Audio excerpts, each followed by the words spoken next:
So Tati, he leads in a lot of different offensive categories. He's certainly an MVP candidate. Full disclosure, I voted Tati Castellanos most valuable player. I have a vote in it, and I went with Tati because I believe he has been the most valuable player to a team in the league this year. Without Tati Castellanos, New York City probably not in the postseason. And maybe there are other teams that could say that, but he seemed to be the guy.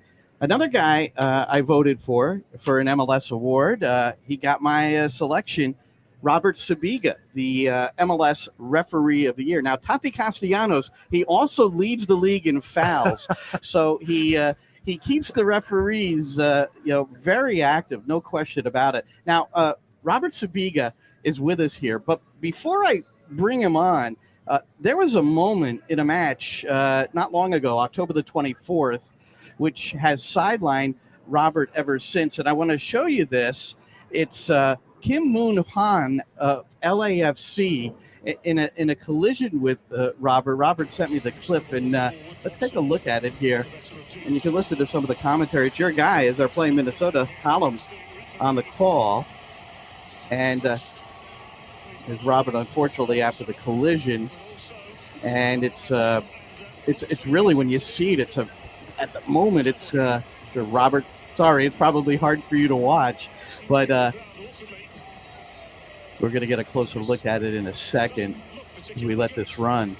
But it was one of those situations where it was just three players. Ozzy Alonso's also around, but it was Juan and Robert who collided. Here's a couple more looks right there, just straight onto him. You don't see it so well there, but there's a better look coming up, and right there you see it. So, wow, that's what he dealt with, and but look, he has survived. There he is, ladies and gentlemen.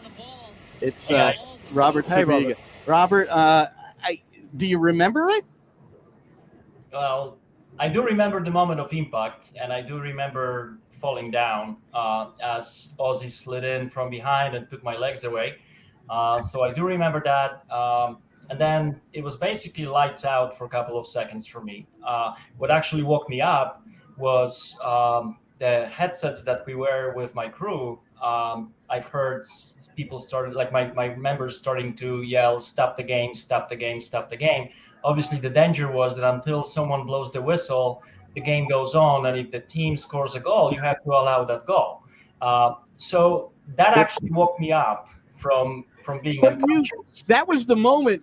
You should be MLS Referee of the Year for this moment alone. You blew your whistle while you were on the ground. I did. It woke me up. I blew the whistle, and then it kind of went back to be on the ground. It was one of those unfortunate situations. No one's fault. Obviously, in retrospect, you can think, I could have been somewhere else. Well, obviously, because if I were somewhere else, then that wouldn't have happened. But it did happen. There's unfortunately a concussion and the consequences of that head injury right now. I am out of commission, and I still am getting symptoms, but I'm taking it easy, and I'm trying to get back to be 100%, so I can start thinking about coming back on the field again. Well, the unfortunate part here is that traditionally the MLS Referee of the Year gets the MLS Cup final, but you're not going to be ready for that. That is correct. It's very, very unlikely for me to be able to be back in time. So I have to live with that. It's unfortunate. It's a little bit like with the players. Sometimes your team achieves a great goal.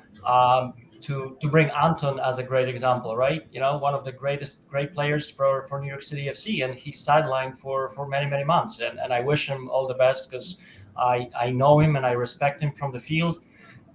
It's a little bit similar with me. I'm out and I can't do anything about it. So it sucks. I wish it didn't happen. I wish I was in a consideration for the playoff games and perhaps for the MLS Cup, but it's not meant to be this year. However, anything you can do once, you can probably do again. So I'm just keeping my spirits up, and I hope that I will be back and I can try to make a run for it again. Yeah, Robert, obviously we all wish you all the best and congratulations once again on being referee of the year. I think it's fully deserved. I think it's blatant for most people who watch a lot of MLS football to know that you're one of the best, and this season you have been the best in MLS. I think you bring up an interesting point about Anton, and obviously you're there. You're a lot closer to any of us to the players. I don't want to hear who your favourites are, but what kind of a relationship do you get to breed with the players, and how close do you get? Well, my refereeing style is of a managerial kind. I'm more of a manager on the field than I'm a policeman. I could be one if I needed to, but I prefer the communication. And in the majority of the situations, it actually works very well. I would imagine that I have a good rapport with the players. I think the voting this year kind of showed it, as well as the voting of the clubs where they felt that I did have a good season, which I greatly appreciate. So I do have a relationship with the players on the field. I speak with most of them on a first name basis. Yeah. And I believe that building that rapport with the players allows me to manage better the situation that happens on the field. There's obviously every once in a while language barrier here and there, but in general, you really don't have to use words. You can use your personality, you can use your body language, you can use your face expressions to be able to relay the message. And it's been working great for me, and I'm very pleased and very honored to be MLS referee of the year. Robert, do you speak Spanish? I mean, it's practically half of the league now is Latin, and there are a lot of Spanish-speaking players. I can't communicate with every player at New York City FC in an actual conversation, because you mentioned the language barrier at times. I do not. I speak Polish, as I am from Poland. But interesting thought that it's if I have a player who comes at me speaking Spanish, I reply to them in a respectful manner using my Polish language, and they don't know what I'm saying. That I don't know what they're saying, but somehow it all comes together. It's all about the personality. It's all about body language, and a lot of times it's the responsibility or help with the captain who speaks the language that can help me communicate if I really had to.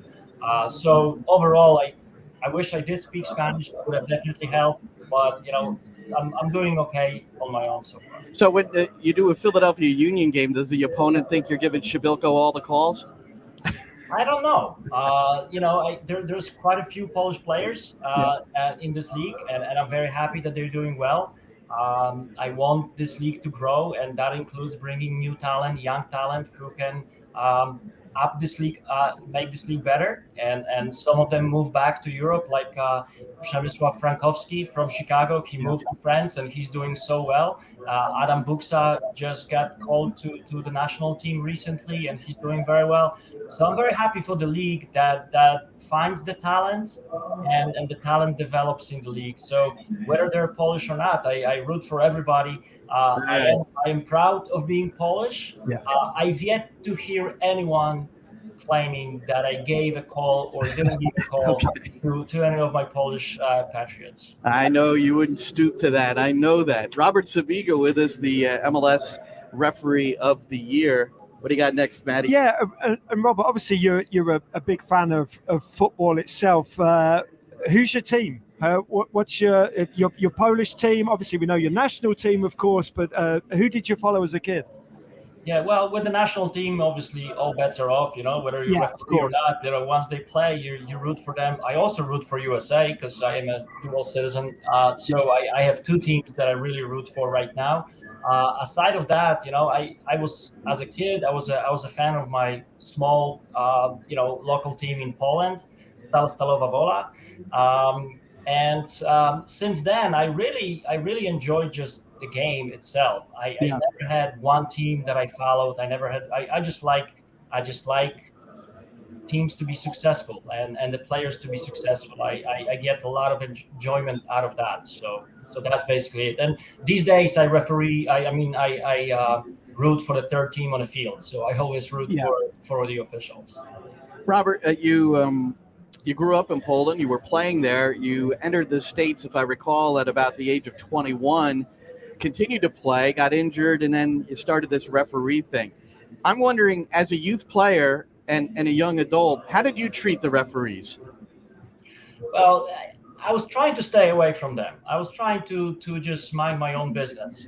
It did bother me once in a while that they were suggesting that I did something wrong, or they didn't realize that someone did something to me.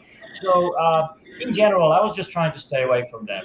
I wish I knew how difficult that job really is, because a lot of people don't realize it. And I know it's an easy target if your team is not doing well, or if the players are upset with the situations in the field. We are very easy target. But to be able to manage 22 adults, most of all of them younger than you, fitter than you, and try to keep up with their play and try to make sure that they feel safe on a field, it's a big challenge. And to make sure that if sometimes the game goes that everything goes against one team, and there's an appearance that the referee is biased, but just sometimes it's just the way the game is. So I think it's a very challenging job, and that's what I love about this job, is the fact that it's not going to be easy, and every game could be different, and it doesn't matter how well you know the players. They can always do something silly. So that awareness and that thing is, for me, it's very challenging, and I embrace that. You talked about your relationship with the players a bit. The coaches also come into play. I'm wondering how you reacted to Peter Vermes. He's been in the league since the beginning as a player. He's the longest tenured current coach in MLS at Sporting KC, and he had some fairly harsh comments after the match against RSL, where a handball wasn't overruled by the video assistant referee. I had him on my show this week, actually, on Sirius XM, and he did regret maybe some of the words. He said if he could change some of the words he used, that it was an emotional time right after the game. But I've often heard you talk about the brotherhood of pro referees. Every 2 weeks, you're all together trying to make yourselves better.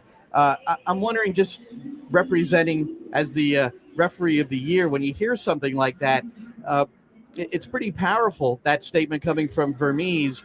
How did it make you feel? Well, like I said, we are carrying a very difficult duty on a field, and we do have tools that help us make the correct decisions. And obviously, the implementation of VAR allows us to possibly correct those clear and obvious errors. Uh, but at the end of the day, we are human beings, and I've yet to meet one official in my life who would say, I don't care about this game, or I hope I'm okay with making mistakes. We are more harsh on ourselves than anybody else. We are upset with that handball decision that was not given in that game should have been given, and that's the bottom line. And I wish it was given, but I can fully understand a referee on a field, and I can understand the VAR in a booth, that they've made an error, and they have to live with that. So it's not that we just pick up our bag from the locker room and go home, and we don't care about it. We do. So I know Peter for years as a coach, and I respect him tremendously. However, I do hope that we are going to raise as this league to the level where we are not going to be pointing fingers on other people's mistakes. Because truth be told, we make 98% of the decisions correct on the field, and people and coach in that situation focus on that too. And I understand these are glaring errors, and I'm not defending the errors, but I'm sure that any team in the world would have gotten and would be happy with the striker who connects 98% of the balls, right, or of the Yeah. shot. So just to give the comparison, I know we're being judged by our mistakes, and we own up to them. Pro released the statement that this should have been given. That Right. right. So we're not hiding behind our faults, our mistakes. I just hope there will be a little bit more of a professionalism, because no one is trying to hurt your team. No one is trying to hurt the opponent. We are trying our best, and every once in a blue moon, the stars will align, that the referee and the VAR will both agree on something that's actually clearly wrong. Robert, as you say, 98% of your decisions and assistant referees' decisions are correct. Is there any law that you would like changed within the game, or is there something that would make your job easier, or I guess, make the task of officiating the game easier? Well, in a perfect world, I would make it mandatory to caution the player for diving or embellishment. I believe this is a very difficult Yeah. thing, and there is no consequences for the attacker to dive inside of the penalty area, hoping on or going down on the slightest contact, hoping for the call, and if it's not given, he didn't lose anything, But many times we are being tricked by the players on the simulation and the embellishment. So that's the one that I really I I don't agree. wish it could be fixed.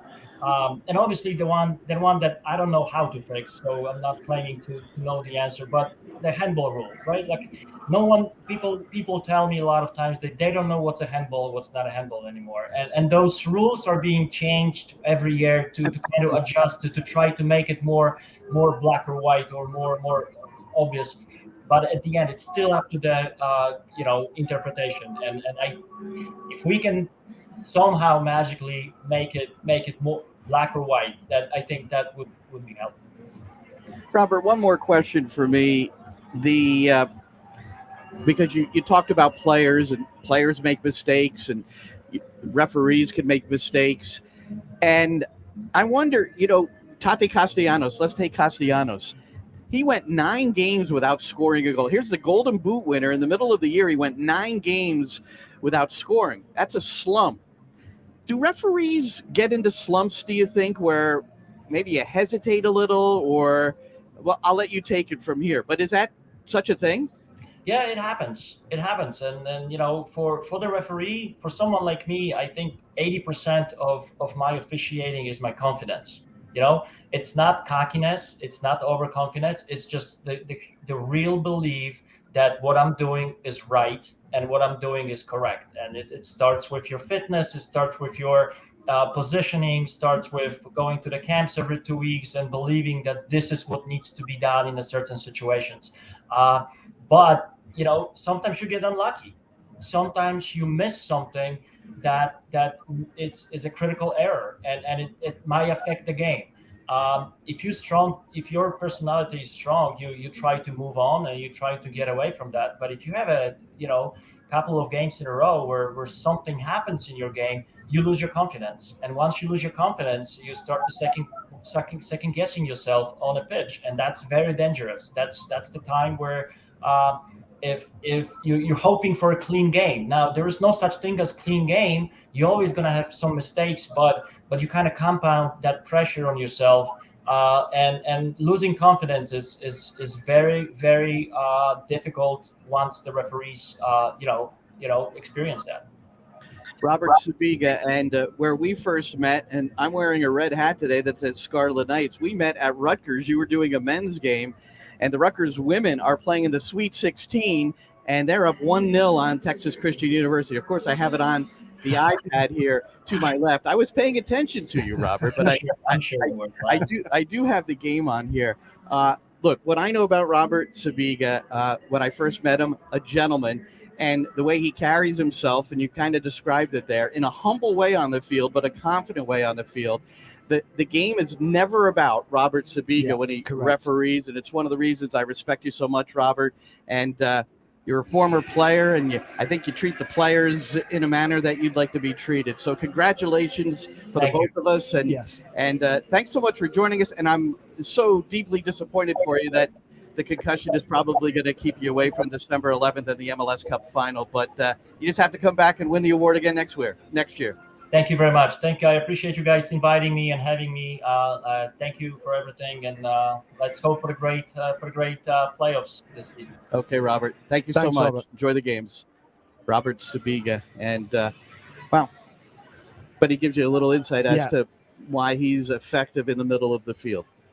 Looking at, I think it's great as well for people, not just for us. I think we get to have some kind of affiliation with the referees. We're at stadium. We get to see referees. Yeah. We're always close to the VAR booths. We sometimes get occasionally to get a little chat. To the official. Yeah. Exactly. So and I don't mean this in any for the referees to be humanized as well. For us to realize that they are only humans. They're not a robotic automatons out there making these decisions. They're humans like all of us, and they make mistakes. And what Robert said there is right. Firstly, 98% of their decisions are correct. If we could find a centre forward who can score 98% of the time from the penalty spot, we'd be desperate for them. So I know that's being slightly flippant, but I think the fact that we know that all referees as well love the game and just want it to run as smoothly as possible, I think it's important that we all remember that at times when the game gets a little bit heated and out of hand at times.